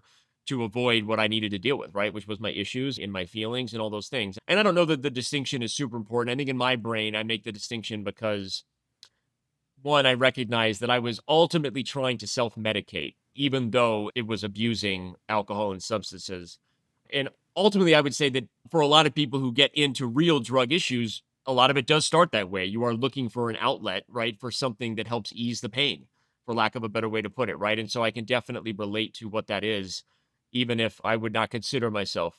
It's like you had no floor to stand on, like, because Yeah. chess had been your floor, supported by the whole community. And when that community was no longer there, and there was no parents kind of from the beginning of that 10 years old and on, and 12 years old and on, you had nothing to stand on. And what do you do then? It's very Well, I mean, difficult. the only thing to stand on was my marriage and my wife, and that I had 2 little kids and didn't really have a choice but to figure it out. My wife saw chess.com for what it could be. She doesn't like being called the hero of my story, and she doesn't want to be framed as someone who had the foresight of the crystal ball in terms of it. But I think in some ways she would say it was selfish because here we were at this point we're actually back in the village because we've kind of pushed our relationship with Stephen Marlowe out of the way. To be honest, dealing with them at this time was worse than dealing with Stephen and Trina because they were still in the village. I was in the middle of all of them, but at this point, physically being back in the village was a choice my wife made because she was tired of dealing with Stephen Marlowe. My mom was in the village. She wanted to be back in the village in a way that she thought she could kind of protect herself and the young kids we had, our 2 boys. And so it forced my hand in many ways, in a very good way, to kind of come the way of my wife and ultimately try to start healing my relationship with my mom. But it led to a massive war with my dad and Marlowe. And so I was going up and down the valley and the mountain to teach lessons and make money and to try to like keep Stephen Marlowe happy as best I could. And this like pretending that I wasn't, because it was for them, everything was a spiritual war. You're choosing Stephen and Trina's teaching over our teaching, which is crazy in a cult to be like, it was like cult wars within a cult, but that was literally what was happening. And so I was doing my best to kind of like keep everybody happy. And chess.com was an opportunity for me to work online.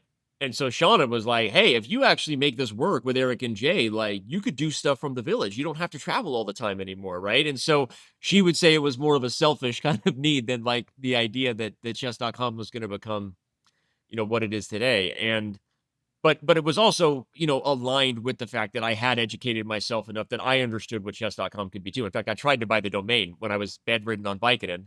I was like, oh, well, now that I know how this works, I should just go buy chess.com. Probably nobody has that, right? I would learn later as our like universe timelines, Eric and I, who've been running the company together for many years, would learn that that was like right when he was getting the domain like out of bankruptcy from a group of Hmm. VCs in, Hmm. in the Bay Area who didn't really know what they had. And so the timeline was kind of crazy.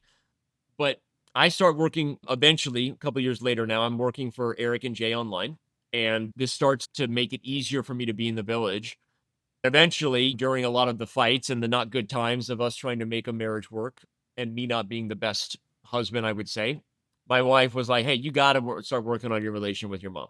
And in hindsight, that was the most important thing that could have ever happened because working on the relationship with my mom not only eventually started to heal my relationship with all women, but ended up being super important because my mom didn't have much longer to go, as I would learn that she, But why do you yeah. think Shauna said that, though? I mean, I think Shauna knew that part of the issues I was having was not her fault. It was my relationship with my mom, and she could see that I was in pain.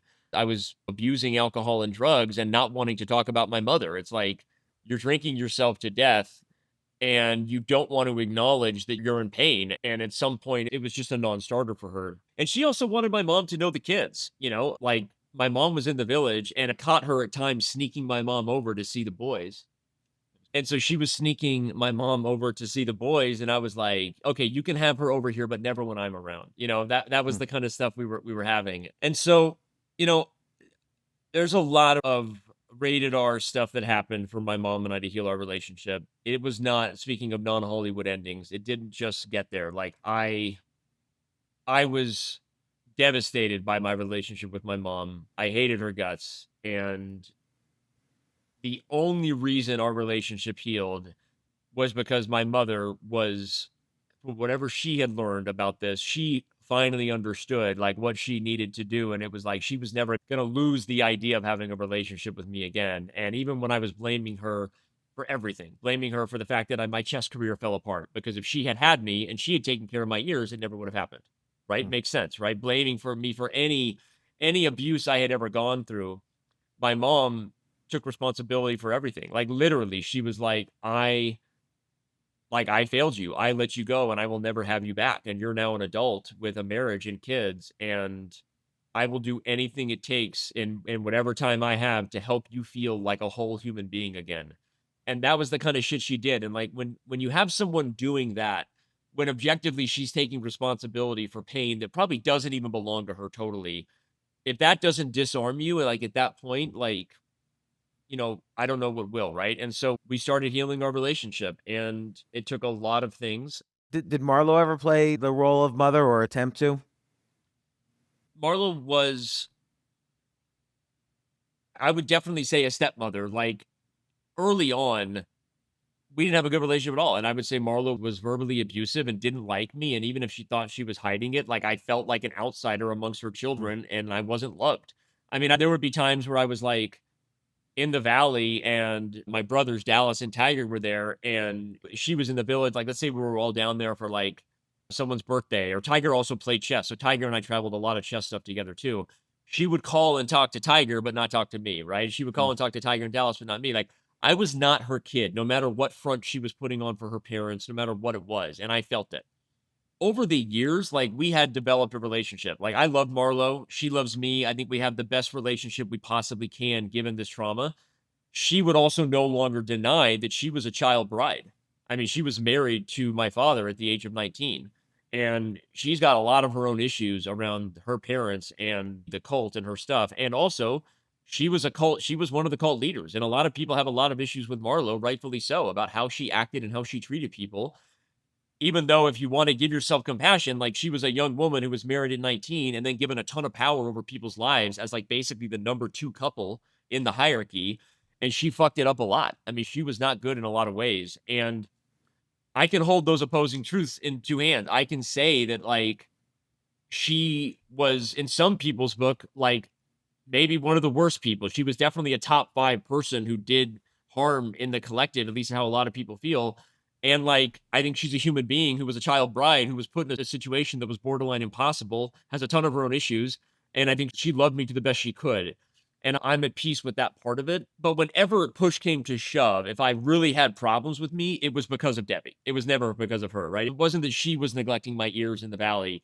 These must have been ear infections I inherited when I came to her, and she just didn't know about it. Like Mm. that would be something she said directly, right? And so that part of it, she ultimately is not my mother and didn't make any real efforts, push come to shove, to help me heal in this way. This was something my mom did, and ultimately what she was supposed to do because she was my mother. And I think she would say she didn't just take the high road because blame no longer mattered. I think she took the high road because she genuinely knew that that was the truth. Like she fucked up. And like, yes, she was a child in the dynamics of the collective too. Like Steven and Trina were in charge of her life. And if she wasn't with me, I'm sure that she had her own feelings about everything that was devastating for her to be in that situation. But with me, she never blamed anybody else. She took So responsibility. let me ask, like, obviously you were manipulated, controlled, used as a pawn to use the metaphor, and it almost seems like things that were way out of your control just because of how young you were. But if there's one thing, looking back at this whole period, if there was one thing you regret that maybe you could have done and you regret not doing, what do you think that would be? I'm gonna first answer it how my therapist would want me to answer it. And I'm gonna say this because I've done a lot of work on this. There were years and years and years where I blame myself for the whole thing. That's the truth, right? Because why didn't I just go home? Like, I mean, Josh and Noel, my siblings on that side, they certainly blamed me for a long time. And we've healed that. I mean, everybody was devastated. And I was lying to everybody and saying I was fine. And so it took so many years for me to like give myself the grace that I was a child, right? I was surviving a situation by playing my part. And so, of course, I believed in it. I had been indoctrinated to believe in it. And I can't be blamed for the fact that I was complicit in this larger sort of like abduction and process that like destroyed my life. And I've really like forgiven myself for that because I do feel so much. And in fact, one of the things I don't share in my book is that I was so angry at my mother during one of the peak times of trying to heal our relationship that I got her fired. She was a secretary for someone who was a younger attorney in the collective.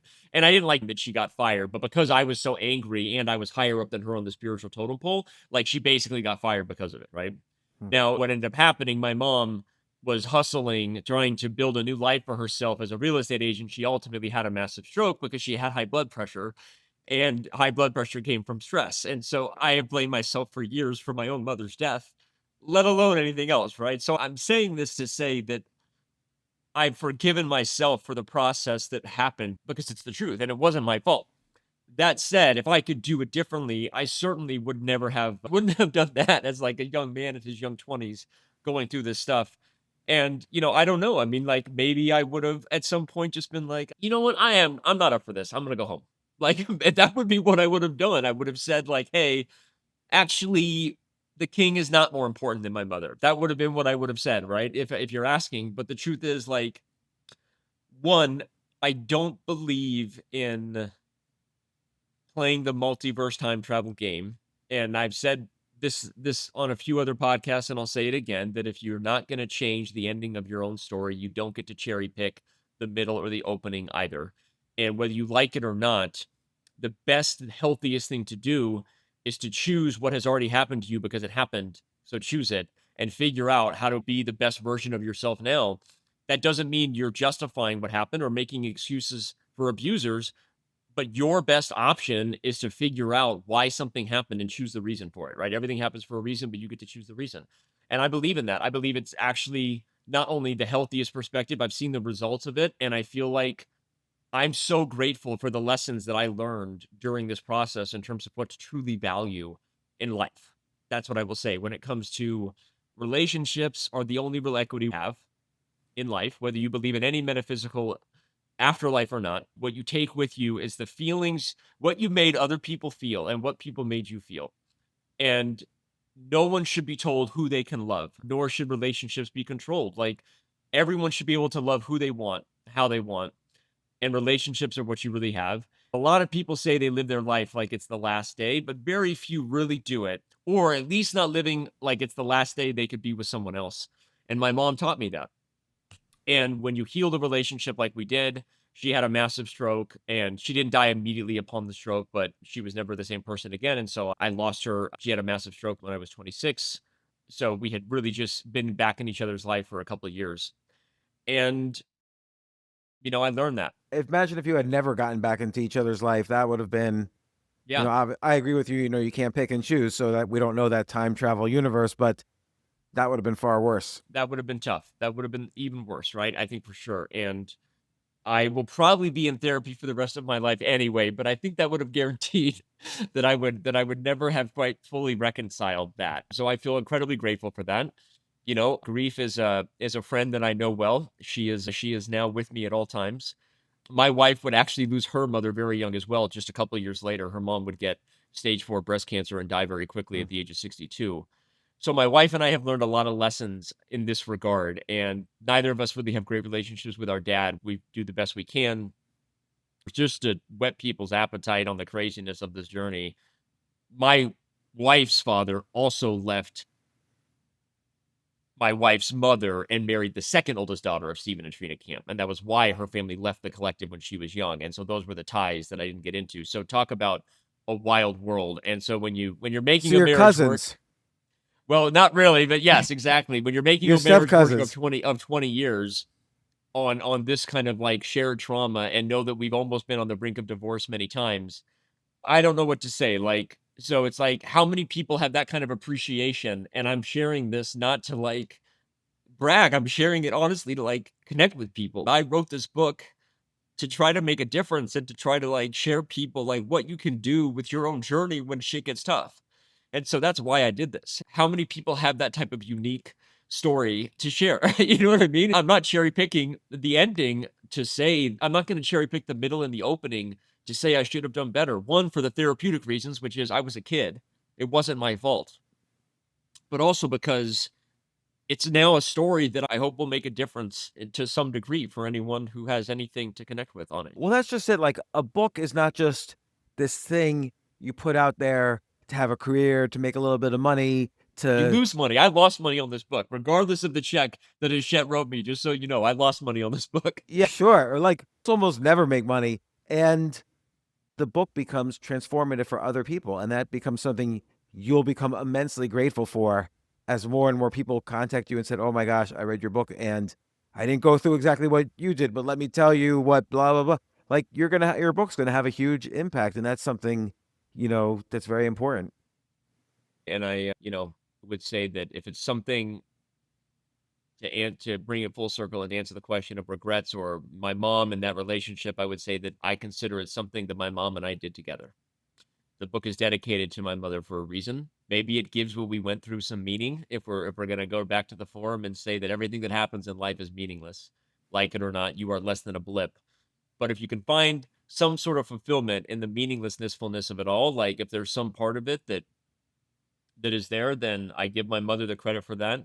The book is dedicated to her. I give my wife the credit for being the hero in my story. And I can't take it back, so I might as well say I don't want to take it back anyway. Right? And here we are.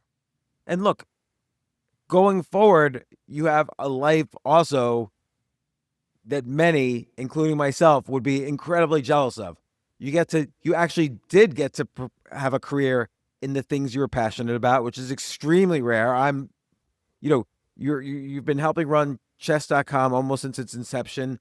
And obviously since COVID, chess.com blew up completely, like meaning in a good way. Like he's got hundreds of millions of users, or you got the entire world playing on chess.com. You've created this thing that people are obsessed with. Like people play 20 hours a day on chess.com. Don't do So that, people. Don't play. I know That's not healthy. I've had periods where I played 20 hours a day on chess.com. Don't And do that. it becomes like this thing where if things aren't going well in your life, in other respects, your self-worth becomes tied to your chess.com rating. Just like it would have been maybe for you when you were a kid in the kind of over the board tournaments.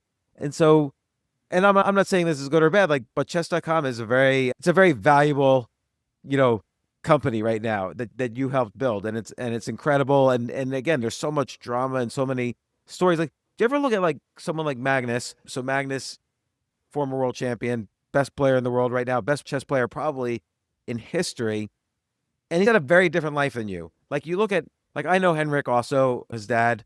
His dad's incredible, and I don't know what their relationship's like, but he grew up in this incredibly supportive environment where he was in love with chess at a very young age, and he became the best in the world. Like, you're friends with Magnus. Do you ever say to yourself, "Oh, I wish I had a life like that"? And I know that's very bad sort of wishful thinking, but do you ever say that could have been me? I mean, now I don't, right? I'm grateful for our life. I feel fortunate that my path was what it was so that I can now be Magnus's partner because I feel like together I'm hoping that we can do some amazing things for chess. I think we've already done some good things together, and I think there'll be some good things ahead. I said it recently on a show that I'm not allowed to talk about yet, but I will let the world know that there is an all access behind the scenes being done for chess, like a Drive to Survive for chess right now. We'll see where it ends up. I'm not going to tease more, but it is a thing. A lot of people in the chess world know what's happening because the cameras are everywhere. And in one of the interviews, as I've become one of the characters that they're following in the show, especially once they learned about my cult background, they're like, "Oh shit, this guy just got interesting. He's not just the evil leader of chess.com. This is fucking interesting." So like there's a lot of other characters they're following. I was asked in one of the interviews like what it would be like to be Magnus, and I just said right away, it's hard to explain what someone is capable of when they are that healthy. When they are, it's like, you know, the Ted Lasso line where he tells Jamie Tart, like, I don't think you know how healthy that is, Jamie. When he asked Jamie Tart, who do you want to be, a lion or a turtle? And he's like, why would I want to be anybody but me, coach? Yeah. And Ted Lasso goes like, I don't think you realize how healthy that is. I think when it comes to Magnus, he is so healthy because he did have that support and he did have that foundation. And what you are capable of when you are that confident, I would say that every great athlete, back to Talent is Overrated by Jeff Calvin, has one thing. There are a lot of things in common, but there's one thing in common that allows you to be in the zone, and it is short-term memory loss. You can't forgive yourself quickly enough for mistakes when it comes to executing any sport at a high level. This is like a fact they all have. In fact, Jeff Calvin categorizes them in his book as the great white sharks. The great white sharks have one thing in common, which is they are fucking ruthless in their confidence and belief in themselves, and they do not beat themselves up when they make mistakes. You know who beats the shit out of himself when he fucks up? This guy, right? And so, like, when you are that confident and you are that healthy of an individual, what you are capable of, if you do find the thing that you maybe have talent for and that you work hard at, is evident in Magnus Carlsen. That's what I will say. Like, he is so capable because of how healthy he is. And I love that. I love that about him. I love that for him. In some ways, people don't like when you see such a brash, confident individual. It can come across as arrogance. And in many ways, people say that about a lot of athletes in terms of what that is. And Magnus has that. He has that great white shark confidence that I don't know that everybody who has it had a healthy background or foundation, but Magnus did. And maybe it really is something that has allowed him to excel in chess. So I can say that while also saying I'm not jealous of Magnus anymore. I do not want that life. It's not my life, but it is unique and it is amazing to see what someone can do when they have it. Well, and what's also interesting about chess.com and kind of the world we moved into post COVID is that chess players who aren't Magnus could make a living from chess. You are an example, and many streamers, like when I first started watching chess streams, I was watching Eric Rosen. So here's a guy who also, like you, is an international master, not like a world champion. And yet at the time, he had one of the most popular, he still does, one of the most popular chess streamers. He's making a living from streaming. What a wonderful thing that people who have this passion don't have to be number one in the world to make a living at it. And I feel you play a strong role in having created that environment that every field should have, where it's an environment where you don't have to be just one thing to make a living in something you love. Like golf, for instance, you don't have to be the best golf player in the world to make a living. You could write about golf. You could make golf clothes. There's lots of ways to make a living in the golf world without being the number one player. But chess, that wasn't that way until just the past few years, and in part because of how big chess.com is and how many people view that as is not only a place to play, but a place to view and get connected to the chess world and so on. So it's very valuable what you've created, in part because of all your experiences prior to that. Thank you. I appreciate that. I agree. I think that perhaps chess.com's most, there's so many, I think, contributions that I feel we've made to the game that is not ours, right? We are shepherds, we are stewards in a game that existed before the internet. And I hope I don't have to say it'll exist after the internet because I hope that never happens. But chess.com, I think, has created a lot of avenues for people to change their relationship with the game of chess. Like, it's not just what it was before. And one of the biggest ways is that we have been able to create an ecosystem of creators, of streamers, of authors, define what used to be a chess professional. The definition of it is no longer a chess professional. We've created a world where people can earn a living, and in some ways, a much better living than a lot of the top players. Maybe everybody besides the guy named Magnus, right? Some of our top creators are bringing in really big money. And then there are many below that are earning great livelihoods. It's not just those at the top. And so I think that, there's a big story of how that came to be. And I do share a lot of the details of that in the book. It was a combination of seeing a little bit of where the internet was going and the black box algorithms that were lying to us early on with Facebook's algorithm and YouTube and what they were really trying to do to lock down the native experience for people while selling you the idea that they were going to let you advertise your business there. And I think we saw a little bit of that early on and made some strategic decisions to empower the community and grow chess as a game, not chess.com as a brand, that ended up being perfect. So that was kind of data driven more than people think. And then a little bit of, maybe some intuition on my side of just seeing, having the relationships with the people that I did, coming from where I did about already having failed to become Magnus Carlsen and a top player, and having an idea that we could change that, because there had never been an economy outside of you're either the best chess player in the world or you're a struggling chess coach traveling school to school, or somewhere in the middle of some kind of vagabond, sleeping on couches as you try to compete in tournaments that aren't really paying you enough money to get by. So yeah, that was something that we did, and I feel really grateful for, because now a lot of those stars are more recognizable and bigger than I'll ever be, than anyone at chess.com ever be. We were in the background setting up. We were sort of planting the seeds and laying the cement to allow the pillars of Gotham Chess and the Botez sisters and Hikaru Nakamura and the Chess Bras and Anna Cramling. We were working hard to figure out how we could do that, and I think it worked out. So, the future is bright. I can tell you in a weird way from my experience, you have to give your personal background, as difficult as it is, some credit for that. And I'll tell you the reason I know is that when I was 22, similar age to when you were joining chess.com, or 23 or whatever, I wrote a lot of the code for ICC, chessclub.com, which in the early 90s was the predecessor to Yeah. chess.com. The, And the, it the was, dominant player. yeah, and so I was a co-founder of that, and then I stopped. And the reason I stopped, and people continued, but they weren't chess players. They didn't love the community maybe as much. And the reason I stopped though is because I didn't care. Like I just really wanted to play on ICC. I didn't really have something pushing me like you have to do this to get out of some situation. I just had it a little easier. And I could say, oh, I could. We were talking at that time. I was talking to Danny Slater, who was really the founder of ICC. I was saying, look, let's make this into a business. And so we actually incorporated it, made it into a business. And then I literally said, you know what? I just want to play the game. I don't want to work on this. It's too much work. And I didn't care. And it just failed. It kind of drifted into failure, as you know, because then chess.com, a decade or 2 decades later, just completely destroyed. It's still around, but it's nothing. And I think, and I was thinking as you were talking, like the fact you cared for lots of reasons, and you can't underestimate, that as well, the strength you brought into chess.com, which helped it succeed. Because I could see that from my own outside experience, you know, the elements that were involved maybe in a different way than you. But yeah, look, Danny, I am so glad you came on the podcast. I actually want you to come on again because sooner or later the Hans Niemann thing is going to break out into the entertainment world as well. You were a central figure in the whole chess cheating scandal, but I didn't want to bring that into this podcast, different topic.